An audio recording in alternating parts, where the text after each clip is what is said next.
അടുത്തത് നമുക്ക് ഇടവ കൂറാണ്. കാർത്തിക മുക്കാൽ, കാർത്തികയുടെ അവസാനത്തെ 3 പാദം, രോഹിണി മകയിരം 1, 2 പാദങ്ങൾ ചേർന്നതാണ് ഇടവക്കൂറ്. ഇടവക്കൂറുകാർക്ക് കുറച്ചേറെ ജോലിയിൽ കുറച്ചേറെ സമ്മർദ്ദങ്ങൾ ഉണ്ടാകാൻ സാധ്യത ഉണ്ട്. കുംഭത്തിലെ ഗ്രഹങ്ങൾ, അതായത് കർമ്മസ്ഥാനത്തുള്ള ഗ്രഹങ്ങൾ ശക്തമായിട്ട് കർമ്മഭാവത്തെ സ്വാധീനിക്കുന്നുണ്ട്. നിങ്ങളുടെ പ്രവർത്തനം ശ്രദ്ധിക്കുന്ന ആൾക്കാരുണ്ട് നിങ്ങളുടെ ഓഫീസിലും, അതുപോലെ തന്നെ നിങ്ങളുടെ ബോസും.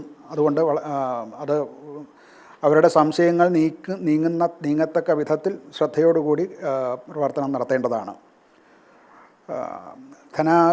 ധനാഗമ മാർഗങ്ങൾ, ലാഭസാധ്യത ആഴ്ചയുടെ ആദ്യ പകുതിയിൽ ഉണ്ടാവും.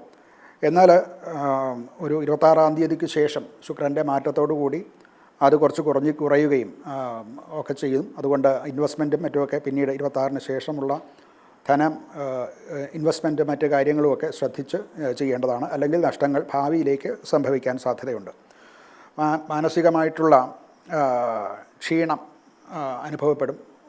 മറ്റുള്ളവരുടെ ശ്രദ്ധ നമ്മളിലേക്കുണ്ട് എന്നുള്ളത് കൊണ്ടുണ്ടാകുന്ന സ്ട്രെസ്സും മാനസിക പ്രശ്നങ്ങളും കൊണ്ട് ഉണ്ടാകുന്ന ക്ഷീണം അനുഭവപ്പെടുന്നതായിട്ടാണ് ആരോഗ്യപരമായിട്ടുള്ള കാര്യങ്ങൾ പറഞ്ഞു കഴിഞ്ഞാൽ.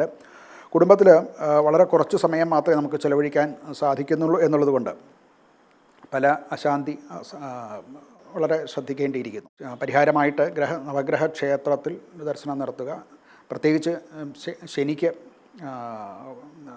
ശനിഗ്രഹത്തിന് പ്രത്യേകമായിട്ടുള്ള അർച്ചനയോ മറ്റ് പ്രാർത്ഥനകളോ ഒക്കെ നടത്തുകയും നിത്യേന അവരവർ ജപം ചെയ്യുന്നതും ഒക്കെ വളരെ നല്ലതാണ്.